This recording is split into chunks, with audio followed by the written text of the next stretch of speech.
कहीं ना कहीं पुलिस जो है सो संयम बरतते हुए उन लोग को लगातार जो है सो मना कर रही है, लेकिन इसके बाद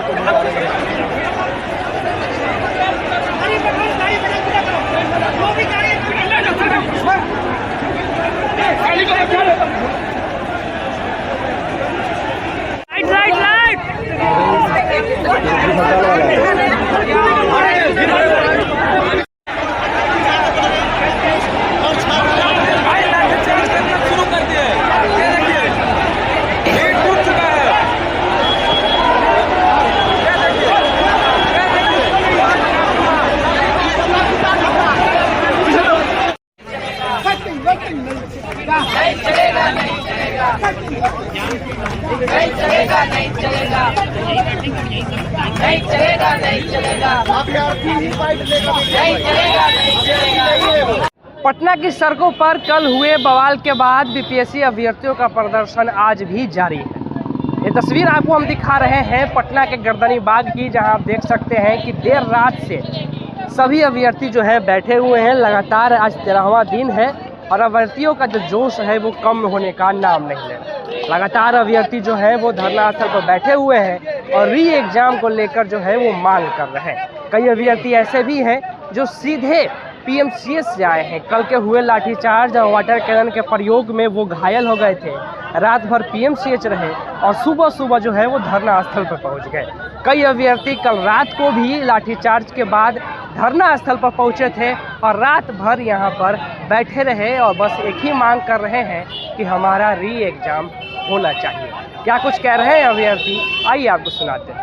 पीएमसीएच में जब मैं गया था तो मैं सेंसलेस हालत में था। मुझे कोई पता नहीं था कि मैं कब पहुंचा, कैसे पहुंचा, मुझे पहुंचाने वाले कौन थे, मुझे कुछ जानकारी नहीं थी। मुझे ऑक्सीजन लगी थी।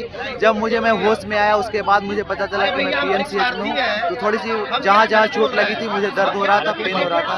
लेकिन सुबह जब मैं डॉक्टर से बात करने के बाद मुझे भी थोड़ा सा फ्रेश लगा, तो मुझे लगा कि आंदोलन में जाना चाहिए, क्योंकि हमारे आंदोलन का नेतृत्वकर्ता हम लोग नेतृत्व कर रहे थे। हम लोग शुरू दिन से हम लोग कोर कमेटी के मेंबर हैं, तो मुझे लगा कि हमारा आंदोलन कमजोर न पड़ रहा है, तो इसलिए वहाँ पे हम लोग छोड़ करेंगे। आगे क्या योजना है आप लोगों की, अब क्या करेंगे?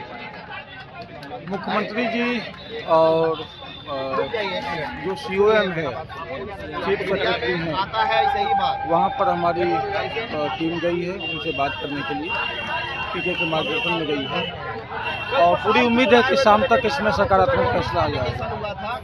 कुछ नहीं है, अब सब स्थिर है मामला। देखिए, आप ये पूछने वाली बात नहीं है। कल लाठी खाने के बाद, वाटर कैनन की बौछारों को सहने के बाद आज हम बैठे हुए हैं और इसका प्रत्यक्ष प्रमाण है कि ये सत्याग्रह जारी है, जारी रहेगा जब तक हमारी मांगे पूरी नहीं होती है। जब तक री एग्जाम की नोटिफिकेशन उसके वेबसाइट पे नहीं दिख जाता है तब तक हम यहाँ पे बैठे रहेंगे। इसे पूछने वाली बात नहीं है, जारी है। आप देख रहे हैं कल हम लोग कितने लाठियाँ खाए हैं, कितने वाटर कैनन हमारे ऊपर छोड़े गए हैं। आप तो देखे होंगे, आप कवर किए होंगे, पूरे भारत ने देखा है। उसके बावजूद भी हम लोग डट कर बैठे हैं। तो ये स्पष्ट संदेश जाता है कि जब तक री एग्जाम की डिमांड नहीं मानते हैं, उसकी घोषणा नहीं की जाती है, तब तक हम बैठे रहेंगे। चाहे सरकार मेरे ऊपर कितनी भी लाठियां चलाएं और वाटर कैनन कितने भी चलाएं, हमें कुचल दें, लेकिन हम गिरने वाले नहीं हैं। बेटा है तो साथ में ही रहेगा ना। अब कितना छोटा है, इसको घर पे भी तो नहीं छोड़ सकते हैं।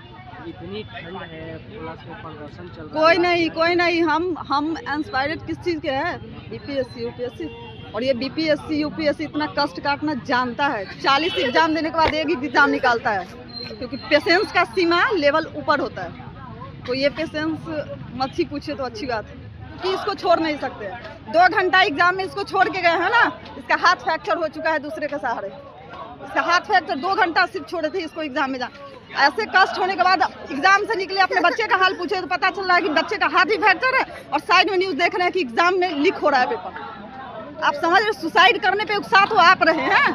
सोनू के बारे में बोला जा रहा है कि वो नॉन सीरियस था इसलिए सुसाइड किया है, वो इसमें नहीं। भाई आपने रास्ता ही कहाँ छोड़ा है? सोनू के पास जिगरा था जो उसने सोचा कि हमें शायद अब कोई रास्ता ही नहीं, लेकिन हमें तो बच्चे का मुंह देखना, हम सुसाइड नहीं कर सकते ना। लोकल 18 के लिए सच्चिदानंद की रिपोर्ट।